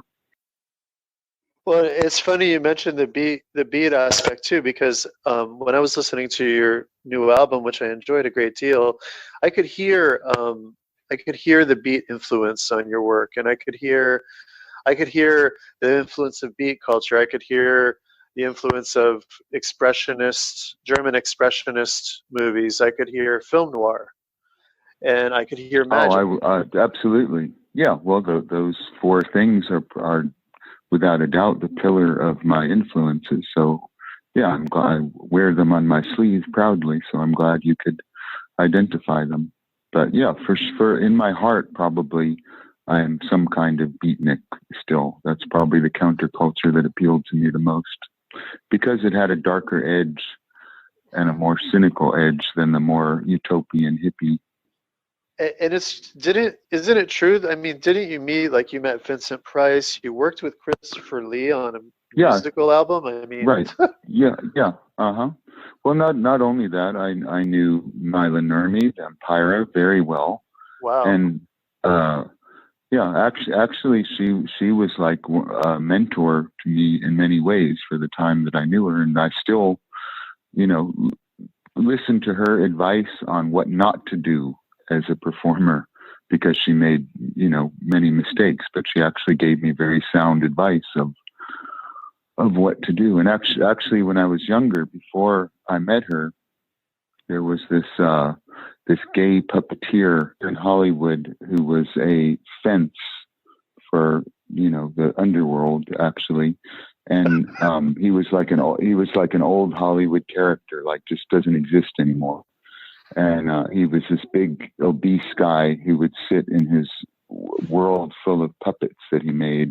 And the first time he met me, just to show you how much Myla Nurmi influenced me, he was on the phone with someone, and he said, "Oh, Vampira with a dick just walked in." That was his nickname for me thereafter. But then, yeah, I got to meet her. I got to meet her twice. Actually, the first time I met her, she wouldn't admit who she was. But then I met her about 10 years later and got to know her very well. And I actually did a pretty good interview with her that I just found the ancient audio cassette of, and I'm gonna play that on the radio pretty soon. Well, that's very exciting. But I also knew, I knew Myla Nurmi. I also knew Robert Quarry, the actor who played Count Yorga, and he was in the Dr. Phibes films, who was being groomed to be the next horror star before the whole Gothic cycle ended. I knew William Marshall, who played Blackula, Barbara Steele. So, yeah, many figures from that genre. And in a way, I mean, again, going back to this sort of Buddhist sense, this is very much a part of your karma. This was during, your formative period in your life that you made contact with these figures who embodied that sort of spirit, and so it's really interesting to see. It's neither a good nor. I mean, I have no doubt in my mind that, and I knew this immediately, that when I came back into this world, that I was taking up where I left off, and that was definitely some kind of, to use the generic phrase, some sort of black magician. And I even know vaguely who it was and where it was. Not a name, but a place and a basic physical idea. And I've looked into that more. So, but that's not entirely a positive thing too. I mean, it is the karma that I've had to work with. We all have our own karma, what draws us to things. I was going to say it's also the classic shamanic motif, though. A true, classically a shaman or magician like Orpheus, for instance, they have to travel to the underworld as well as the upper world. You have to have knowledge of the underworld as well. Absolutely. Well, that's what we were talking about before. If you don't understand the darkness, you cannot recognize the light. And not only in Orpheus and of course every shamanic tradition, the shaman has to go through an ordeal. One of the goddesses that's most important to me is Astarte, or Ishtar, who goes down into the underworld and is completely stripped naked, and her encounter with a Rishikagal. That too is an initiatory ordeal of going down into the darkness. And even Jesus, it's forgotten, the harrowing of hell, that Jesus goes down into hell and returns. So yeah, it's a necessary part of initiation. Now, I would say I overdid it. You don't need to stay in the darkness as long as I did. Once you become friends with Richard Ramirez, you've overstayed your welcome in the darkness. Wow. I didn't actually know about your interest in Astarte, but your devotion to Astarte. Would you be open to talking about that a touch before we start to wrap things up here? Well, again, the first memory I have, actually, I mean, to make it clear, this isn't a side issue of my life. It is my life. The first memory I have was my parents had a statue of the Venus de Milo that they bought at the Louvre, I believe on their honeymoon in Paris, but sometime around then. And it was sitting on a lower shelf. And as just a little bit older than an infant, I was fascinated with the statue of the Venus de Milo and felt, in retrospect, can only say a karmic connection. I didn't know what it was. I had no concept of what a goddess is. And because Venus is the Greek version of Astarte, of Ishtar, going back, I mean, even Aphrodite has been found to be etymologically connected, the Greek word, to the older words for Astarte. So, along with Kali, Astarte, or as she had, of course, in the Bible, is the Scarlet Woman, or the whore, the great whore of Revelations, in a negative sense. That has been a dominant, deity in my whole life. And it's very misunderstood. I mean, and we've written about this in Demons of the Flesh, is that unfortunately most people in the magical world are only familiar with this goddess through Crowley's misinterpretation of Babylon. Crowley absolutely butchered everything he touched, and he was a hack and a fool and an imbecile, in my opinion. He did more I'm damage. glad you said that. Yeah, we're not fans of him. Yeah. No, but particularly the misogyny that he brought to his misunderstanding of what the Scarlet Woman were basically women that he abused and abandoned. He didn't love them. He didn't revere them as goddesses. So he's created a lot of damage that his particular misogynistic, psychologically fucked up relationship to the female. But yeah, Astarte, Ishtar, by whatever name, is a very important goddess to me. Also, not to get too obscurely esoteric, but I later discovered that in a certain period of Egyptian religion, according to the mythology of one nome in Egypt, that Set had two brides, and one of his brides was Astarte. So that she even connects to the Setian religion because she was a foreign goddess. And Astarte or Katesh or Kadesh. Mm-hmm. Well, there, and then Nephthys. He also had. Well, that gets into how Set's life illustrates the spirit of initiation. He is married by the gods to Nephthys, who is a monogamous housewife. Basically, the lady of the house is what her name means. But he is in love passionately with Astarte, who is the goddess of eroticism and sexual love and a war goddess. So that alone tells you something about the constellation of what Set signifies on an initiatory level. That's fascinating, and it, I always saw an echo of Ishtar's descent in the story of Sophia's fall. Absolutely. So, well, I would say Sophia is definitely a form of that goddess. Absolutely. And in the so-called libertine Gnosticism, the worship of Sophia is exactly like the ancient worship or reverence for Ishtar or Aphrodite or Venus. And I tend to see Gnosticism almost as the tantric Christianity, in the same way that tantric Buddhism is to more orthodox forms of Buddhism. Well, in Demons of the Flesh, Dina and I did make that comparison that there is a left-hand path to Christianity, and so-called Gnosticism, which is really a misnomer because it's a phrase the Christians invented to defame other approaches to Christianity than the Catholic Church, that ultimately became the brand. The true Christianity, which, as far as I'm concerned, is Gnosticism, is essentially a revering of the feminine powers as a way to free ourselves from samsara. In other words, it has many parallels to Tantric Buddhism. I couldn't agree more with you. I feel very strongly that that's the case. So I feel like I could talk to you for hours, Nikolas. It was such a sublime and delightful discussion, but I think we should probably wrap soon. But before we do that, I'd like you to talk a little bit about what you're working on right now, about your new album, and about where people could find you.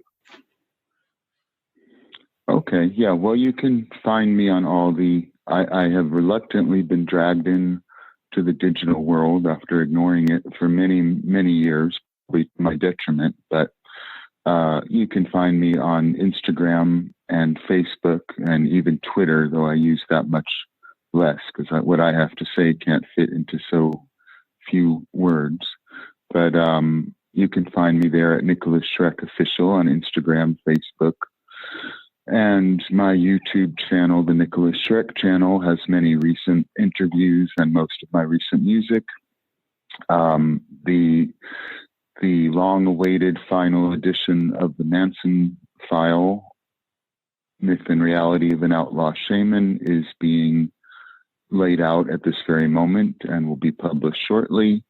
In August, in Los Angeles, there was a record release after screening of my film Charles Manson Superstar for my new album, The Illusionist, and that is available now from Records Ad Nauseum, which you can find online.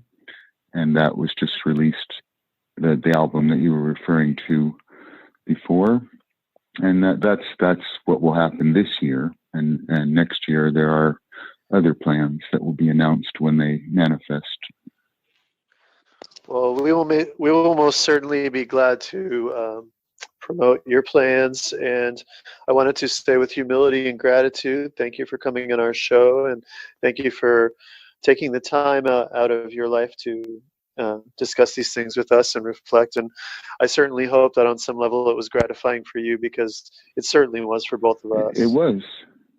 Yes, it was. And I am very discerning of what I will take time out of my life for, because really my life is dedicated to my work, and that's a full-time job. So if I don't consider it worth having a conversation, I wouldn't do it for its own sake. So I appreciated your intelligent discourse and your knowledge that you brought to it. So thank you for inviting me, and many blessings to you and to your listeners. Likewise. Have a wonderful night. Bye-bye. Okay. Thank you. We'll talk again. Yes, please. See you. Okay, that was another great interview. Thank you again, Nikolas, for your time and your wisdom. I think that went really well. I, for one, am a little, I wasn't sure what to expect exactly with Nikolas. He's a performer, and he's got an online persona, which is sort of stoic, intense, dark, but in reality, he was actually really funny, warm, and down to earth, and his knowledge base was very impressive. Yeah, I was really stunned by the depth and breadth of his experience. Definitely a down-to-earth person and a relatable person, friendly person, interesting person. I greatly enjoyed our discussion with him. I learned some things, and I also really liked the narrative of his kind of spiritual journey, of his spiritual development as a magician, but also as a spiritual human being. I appreciated his humility as well. I mean, you have somebody here who's actually had remarkable experiences and has had truly unusual, life encounters with a wide range of people in several places around the world. And yet he's sitting there going, I'm no better than anyone else.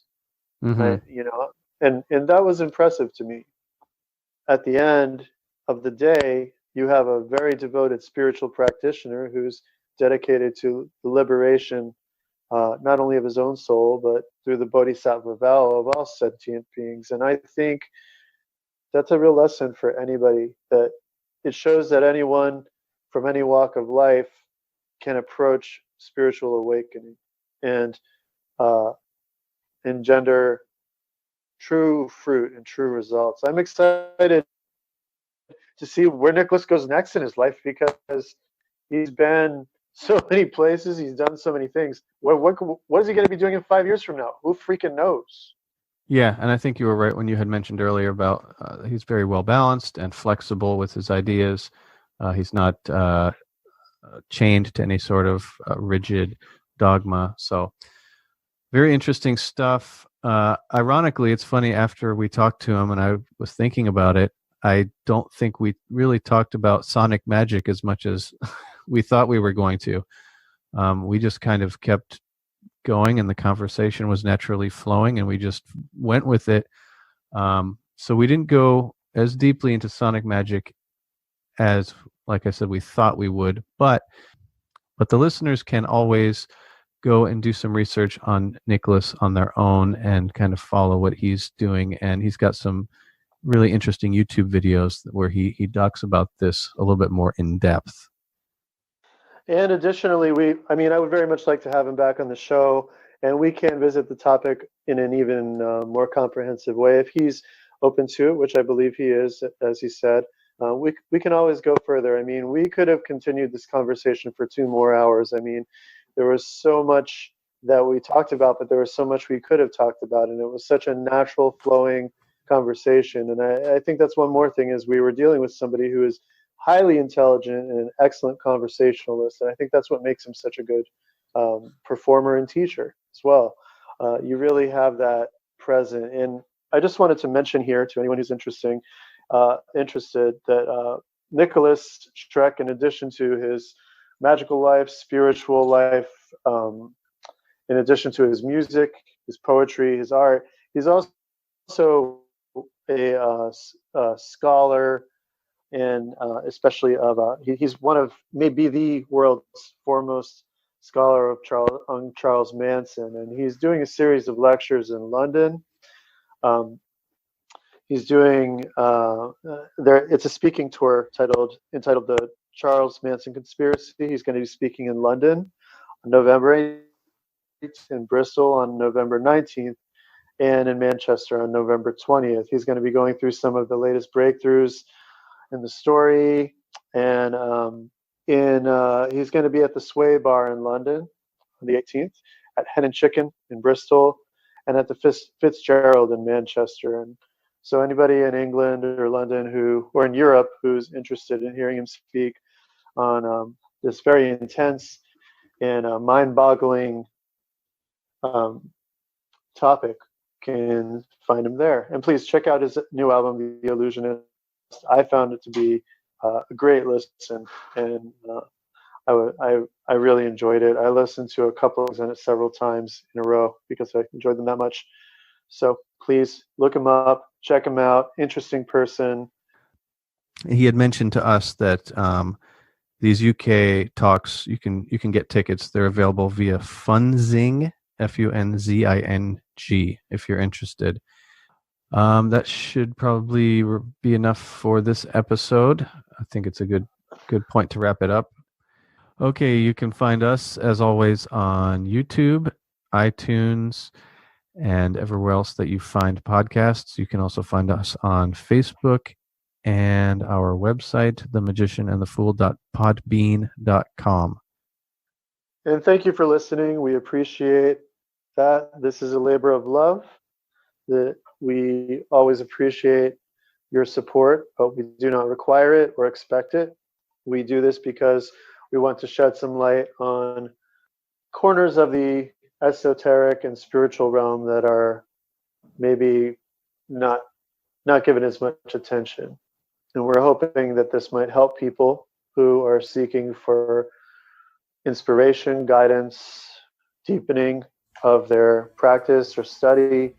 So hopefully this is performing that function. Okay, on that note, we will wrap it up. Thank you for listening.